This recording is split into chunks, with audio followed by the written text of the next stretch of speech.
ඔන්න අද සියලු දෙනාම ගොඩාක් ආදරෙන් පිළිගන්නවා මගේ channel එකට. ඔන්න අද මම රසම රසට බත් කාලා කන්න සුපිරි අතුරුපසක් අරගෙන ආවා. ඇත්තටම මේක ගොඩාක් රසයි. ඉතින් මේක හදන්නත් ලොකු අමුද්‍රව්‍ය ප්‍රමාණයක් යන්නේ. අමුද්‍රව්‍ය දෙකකින් තමයි මම අද අතුරුපස හදාගන්නේ.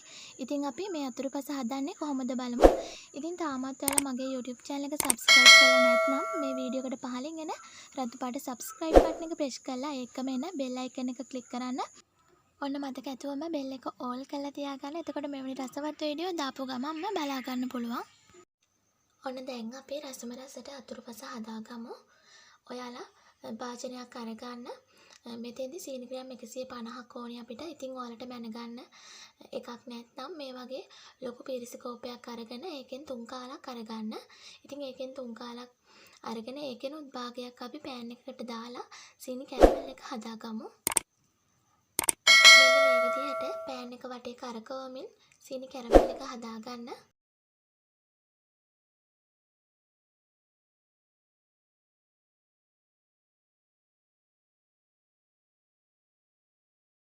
ඔන්න දැන් කැරමල් එක ලස්සන පාටකට ඇවිත් තියෙන්නේ. දැන් අපි වතුර පිරිසිකෝප්ප 3 කාලක් දාගමු. ඉතින් සීනි ගත්ත ප්‍රමාණයටම තමයි මම වතුර ගත්තේ. මෙතෙන්දී උණු වතුර අරගන්න. දැන් අපි මේක හොඳට කලවම් කරගමු. දැන් ඔයාලා ඉතිරි කරගත්තු සීනි ටිකත් මේකටම එකතු කරගන්න. අපි මේ පැණි මිශ්‍රණය යන්තම් නූල ඇදෙන පදම වෙනකන් උණු කරගන්න ඕනි.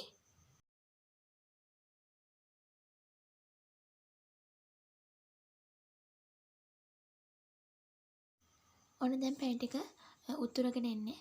දැන් අපි මේ වෙලාවේදී හැන්දක් දාලා බලමු පැණි ටික අපිට අවශ්‍ය කරන පදම වෙනකන් උණු වෙලාද කියලා.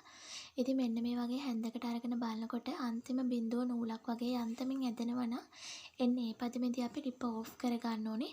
ලිප ඕෆ් කරගෙන අපි මේක නිවෙන්න තියාගමු. පැණි ටික නිවෙන අතරේ අපි බිත්තර මිශ්‍රණය හදාගමු. ඉතින් මට මේකට බිත්තර 3ක් ඕනි වෙනවා.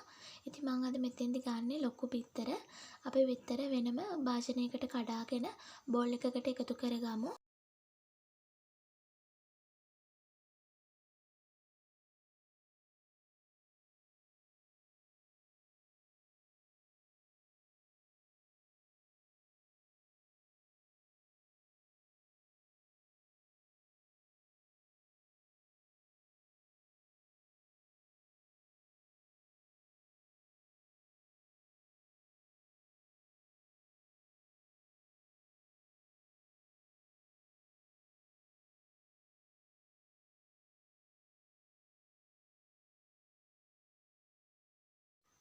දැන් අපි බිත්තර ටික පෙනෙනකම් හොඳට ගසාගමු.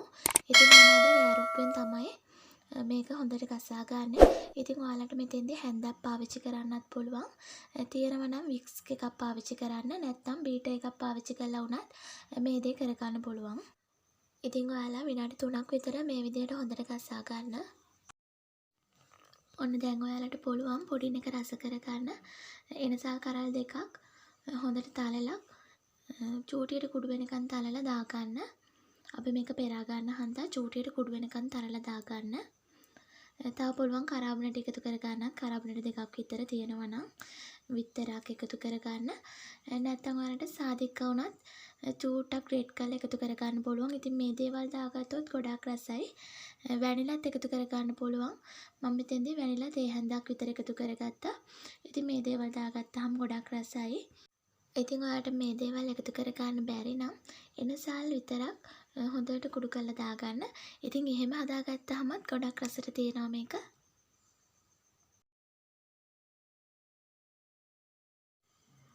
ඔන්න මේ තියෙන්නේ මම හදාගත්තු පැණි ටික. දැන් ඒ ටික හොඳට මුක්කු වෙලා තියෙන්නේ. දැන් අපි පැණි ටික හොඳට නිවුණාට පස්සේ මේ බිත්තර මිශ්‍රණයට එකතු කරගමු. ඔන්න ඔයාලා අමතක වෙලාවත් පැණි ටික රස්නේ පිටින් බිත්තර මිශ්‍රණයට එකතු කරගන්න එපා. එතකොට බිත්තර ටික තැම්බෙයි. එතකොට කෑලි කෑලි වගේ උඩට එනවා.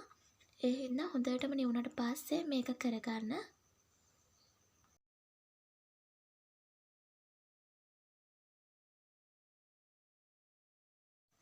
ඔන්න ඔයාලා පැණි ටිකත් එකතු කරගෙන විනාඩි 2ක් විතර නැවත ගසා ගන්න.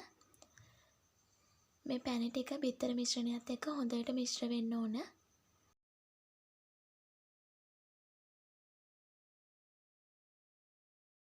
දැන් ලස්සන පාටකට ඇවිත් තියෙන පුඩින් එක. දැන් අපි පුඩින් එක දාන භාජනයට ඇස්ට්‍රා හරි තෙල් හරි දාගෙන භාජනය සකසගමු.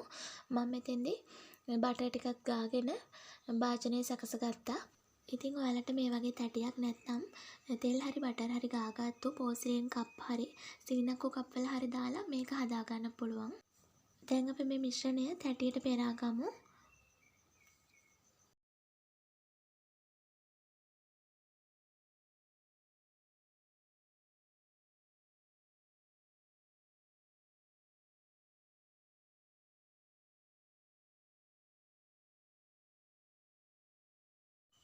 ඔන්න දැන් තියෙන්නේ අපිට පුඩින් මිශ්‍රණය වාස්පයෙන් තඹ ගන්න.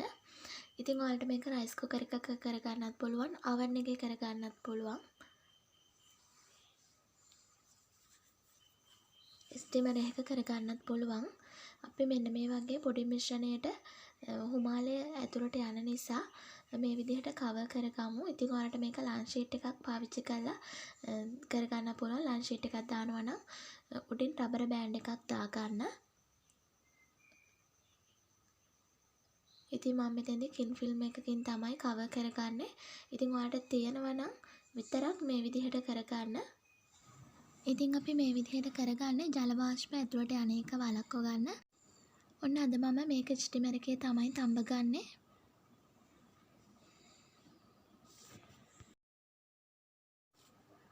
ඔන්න මේ තියෙන්නේ හරියටම විනාඩි 25කට විතර පස්සේ දැන් මගේ පුඩින් මිශ්‍රණය හොඳට සෙට් වෙලා තියෙන්නේ. ඉතින් ඔයාලට වටේ බොරුල් කරගෙන මේ විදිහටම කෑලි කපා ගන්නත් පුළුවන්. නැත්නම් අනිත් පැත්ත හරවගෙන ප්ලේට් එකකට මාරු කර ගන්නත් පුළුවන්. ඉතින් ඔයාලට මේක තැම්බිලාද කියලා බලන්න ටූත් පික් එකක් ඇතුළට ගහලා බලන්න පුළුවන්. ටූත් පික් එක ඇලෙන්නේ නැතු වෙනවා නම් හොඳට තැම්බිලා තියෙන්නේ. ඉතින් හරියටම විනාඩි 25ක් යනකොට බැලුවත් නැතත් හොඳට සෙට් වෙනවා මේක. දැන් අපි වටේ බොරුල් කරගමු. ඉතින් ඔයාලගේ ගෙදරට අමුත් එක්ක ආපු වෙලාවක මේ වගේ රසට පුඩින් එකක් හදලා අතුරුපසක් විදිහට පිළිගන්නන්න පුළුවන්. ඉතින් ගොඩාක් රසට මේක තිබුණා. ඔයාලත් අනිවාර්යයෙන්ම හදලා බලන්න. හදලා මට කමෙන්ට් එකක් දාන්න. ඉතින් මේ වීඩියෝ එක හොඳයි නම් ෂෙයා කරන්න. මතක ඇතුවම මගේ channel එක subscribe කරන්න. ඉතින් මෙවැනි රසවත් වීඩියෝ එකක් එක්ක අපි නැවත හමු වෙමු. ඔයාලට ගොඩාක් ස්තුතියි.